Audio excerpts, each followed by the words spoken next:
नमस्कार। ये रामायण कथा पूरी तरह से श्रीमद् वाल्मीकि रामायण के ऊपर आधारित है। यदि आप इसका निरंतर श्रवण करते रहना चाहते हैं तो इस चैनल को सब्सक्राइब जरूर कर लें और आगे आने वाली सभी पॉडकास्ट के नोटिफिकेशन के लिए बेल आइकन को भी ज़रूर से प्रेस कर दें। अब हम सुनेंगे 67वां सर्ग, हनुमान जी का समुद्र लांघने के लिए उत्साह प्रकट करना। जाम्बवान के द्वारा उनकी प्रशंसा तथा वेगपूर्वक छलांग मारने के लिए हनुमान जी का महेंद्र पर्वत पर चढ़ना। 100 योजन के समुद्र को लांघने के लिए वानर श्रेष्ठ हनुमान जी को सहसा बढ़ते और वेग से परिपूर्ण होते देख सब वानर तुरंत शोक त्याग कर अत्यंत हर्ष से भर गए और महाबली हनुमान जी की स्तुति करते हुए जोर जोर से गर्जना करने लगे। वे उनके चारों ओर खड़े होकर प्रसन्नचित्त एवं चकित होकर उन्हें इस प्रकार देखने लगे जैसे उत्साह युक्त नारायण अवतार वामन जी को समस्त प्रजा ने देखा था। अपनी प्रशंसा सुनकर महाबली हनुमान ने शरीर को और भी बढ़ाना आरंभ किया। साथ ही हर्ष के साथ अपनी पूंछ को बारंबार घुमाकर अपने महान बल का स्मरण किया।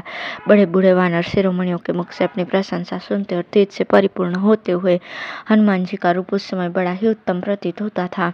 जैसे पर्वत की विस्तृत कंदरा में सिंह अंगड़ाई लेता है, उसी प्रकार वायु देवता के औरस पुत्र ने उस समय अपने शरीर को अंगड़ाई ले लेकर बढ़ाया।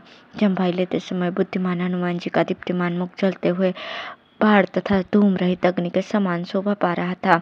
वे वानरों के बीच से उठकर खड़े हो गए। उनके संपूर्ण शरीर में रोमांच हो आया। उस अवस्था में हनुमान जी ने बड़े बूढ़े वानरों को प्रणाम करके इस प्रकार कहा, आकाश में विचरने वाले वायु देवता बड़े बलवान हैं। उनकी शक्ति की कोई सीमा नहीं। वे अग्निदेव के सखा हैं और अपने वेग से बड़े बड़े पर्वत शिखरों को भी तोड़ डालते हैं। अत्यंत शीघ्र वेग से चलने वाले उन शीघ्रगामी महात्मा वायु का मैं और पुत्र हूँ और छलांग मारने में उन्हीं के समान हूँ। कई सहस्त्र योजनों तक फैले हुए मेरुगिरी की जो आकाश के बहुत बड़े भाग को ढके हुए हैं और उसमें रेखा खींचता सा जान पड़ता है, मैं बिना विश्राम लिए सहस्त्रों बार परिक्रमा कर सकता हूँ। अपनी भुजाओं के वेग से समुद्र को विक्षिप्त करके उसके जल से मैं पर्वत, नदी और जलाशयों सहित संपूर्ण जगत को आप्लावित कर सकता हूँ। वरुण का निवास स्थान ये वही महासागर मेरी जांघों और पिंडलियों के वेग से विक्षुब्ध हो उठेगा और इसके भीतर रहने वाले बड़े बड़े ग्रह ऊपर आ जाएंगे। समस्त पक्षी जिनकी सेवा करते हैं वे सर्पभोजी विनतानंदन गरुड़ आकाश में उड़ते हों तो भी मैं हजारों बार उनके चारों ओर घूम सकता हूँ। श्रेष्ठ वानरों, उदयाचल से चलकर अपने तेज से प्रज्वलित होते हुए सूर्यदेव को मैं अस्त होने से पहले ही छू सकता हूँ और वहां से पृथ्वी तक आकर यहाँ पैर रखे बिना ही पुनः उनके पास बड़े भयंकर वेग से जा सकता हूँ।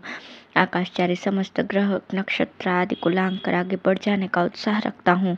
मैं चाहूँ तो समुद्रों को सोख लूंगा, पृथ्वी को विदीर्ण कर दूंगा और कूद कूद कर पर्वतों को चूर चूर कर दूंगा, क्योंकि मैं दूर तक की छलांगे मारने वाला वानर हूँ। महान वेग से महासागर को फांदता हुआ मैं अवश्य उसके पार पहुंच जाऊंगा। आज आकाश में वेगपूर्वक जाते समय लताओं और वृक्षों के नाना प्रकार के फूल मेरे साथ साथ उड़ते जाएंगे। बहुत से फूल बिखरे होने के कारण मेरा मार्ग आकाश में अनेक नक्षत्र पुंजों से सुशोभित स्वाति मार्ग के समान प्रतीत होगा। वानरों, आज समस्त प्राणी मुझे भयंकर आकाश में सीधे जाते हुए, ऊपर उछलते हुए और नीचे उतरते हुए देखेंगे।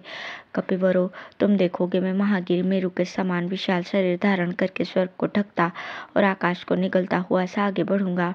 बादलों को छिन्न भिन्न कर दूंगा, पर्वतों को हिला दूंगा और एक चित्त होकर छलांग मारकर आगे बढ़ने पर समुद्र को भी सुखा दूंगा। विंतानंदन गरुड़ में, मुझ में अथवा वायु देवता में ही समुद्र को लांघ जाने की शक्ति है। पक्षीराज गरुड़ अथवा महाबली वायु देवता के सिवा और किसी प्राणी को मैं ऐसा नहीं देखता जो यहाँ से छलांग मारने पर मेरे साथ जा सके। मेघ से उत्पन्न हुई विद्युत की भांति में पलक मारते मारते सहसा निराधार आकाश में उड़ जाऊंगा। समुद्र को लांघते समय मेरा वही रूप प्रकट होगा जो 3 पगों को बढ़ाते समय वामन रूपधारी भगवान विष्णु का हुआ था।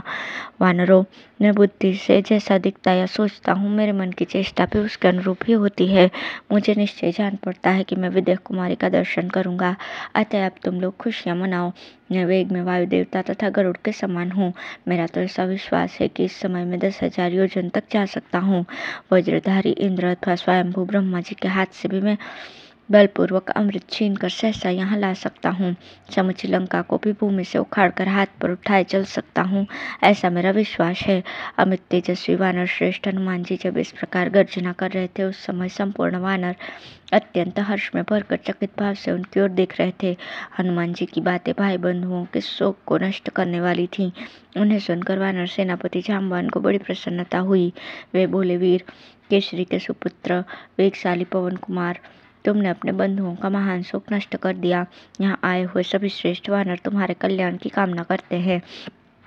अब यह कार्य की सिद्धि के उद्देश्य से एकाग्रचित होकर तुम्हारे लिए मंगल कृत्य, स्वस्ति वाचन आदि का अनुष्ठान करेंगे। ऋषियों के प्रसाद, वृद्ध वानरों की अनुमति तथा गुरुजनों की कृपा से तुम इस महासागर के पार हो जाओ। जब तक तुम लौटकर यहाँ आओगे तब तक हम तुम्हारी प्रतीक्षा में एक पैर से खड़े रहेंगे, क्योंकि हम सब वानरों का जीवन तुम्हारे ही अधीन है। तदंतर कपिश्रेष्ठ हनुमान ने उन वनवासी वानरों से कहा, जब मैं यहाँ से छलांग मारूंगा उस समय संसार में कोई भी मेरे वेग को धारण नहीं कर सकेगा। शिलाओं के समूह से शोभा पाने वाले केवल इस महेंद्र पर्वत के ये शिखर ही ऊंचे ऊंचे और स्थिर हैं, जिन पर नाना प्रकार के वृक्ष फैले हुए हैं तथा गैरिक आदि धातुओं के समुदाय शोभा दे रहे हैं। इन महेंद्र शिखरों पर ही वेगपूर्वक पैर रखकर मैं यहाँ से छलांग मारूंगा। यहाँ से 100 योजन के लिए छलांग मारते समय महेंद्र पर्वत के ये महान शिखर ही मेरे वेग को धारण कर सकेंगे। यूँ कहकर वायु के समान महापराक्रमी शत्रुमर्दन पवन कुमार हनुमान जी पर्वतों में श्रेष्ठ महेंद्र पर चढ़ गए। वह पर्वत नाना प्रकार के पुष्पयुक्त वृक्षों से भरा हुआ था। वन्य पशु वहाँ की हरी हरी घास चर रहे थे। लताओं और फूलों से वो सघन जान पड़ता था और वहाँ के वृक्षों में सदा ही फल फूल लगे रहते थे। महेंद्र पर्वत के वनों में सिंह और बाघ भी निवास करते थे। मत वाले गजराज विचरते थे। मद पक्षियों के समूह सदा कलरव किया करते थे तथा जल के स्रोतों और झरनों से वो पर्वत व्याप्त दिखाई देता था। बड़े बड़े शिखरों से ऊंचे प्रतीत होने वाले महेंद्र पर्वत पर आरूढ़ होकर इंद्रतुल्य महापराक्रमी महाकपि हनुमान वहां इधर उधर टहलने लगे। महाकाय हनुमान जी के दोनों पैरों से दबा हुआ वो महान पर्वत सिंह से आक्रांत हुए महान मदमत गजराज की भांति चित्कार सा करने लगा। उसके शिला समूह इधर उधर बिखर गए। उससे नए नए झरने फूट निकले। वहां रहने वाले मृग और हाथी भय से थर्रा उठे और बड़े बड़े वृक्ष झोंके खाकर झूमने लगे। मधुपान के संसर्ग से उद्दत चित्त वाले अनेकानेक गंधर्वों के जोड़े, विद्याधरों के समुदाय और उड़ते हुए पक्षी भी उस पर्वत के विशाल शिखरों को छोड़कर जाने लगे। बड़े बड़े सर्प बिलों में छिप गए तथा उस पर्वत के शिखरों से बड़ी बड़ी शिलाएं टूट टूट कर गिरने लगीं। इस प्रकार वो महान पर्वत बड़ी दुरवस्था में पड़ गया। बिलों से अपने आधे शरीर को बाहर निकालकर लंबी श्वास खींचते हुए सर्पों से उपलक्षित होने वाला वो महान पर्वत उस समय अनेकानेक पताकाओं से अलंकृत सा प्रतीत होता था। भय से घबराए हुए ऋषि मुनि भी उस पर्वत को छोड़ने लगे। जैसे विशाल दुर्गम वन में अपने साथियों से बिछड़ा हुआ एक राही भारी विपत्ति में फंस जाता है, यही दशा उस महान पर्वत महेंद्र की हो रही थी।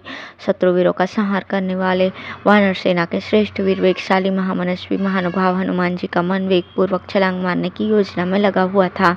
उन्होंने चित्त को एकाग्र करके मन ही मन लंका का स्मरण किया। इस प्रकार श्री वाल्मीकि निर्मित रामायण आदि काव्य के किष्किंधा कांड में 67वां सर्ग पूर्ण हुआ। यहाँ पर किष्किंधा कांड की भी समाप्ति हुई। आगे हम सुनना प्रारंभ करेंगे सुंदरकांड। धन्यवाद।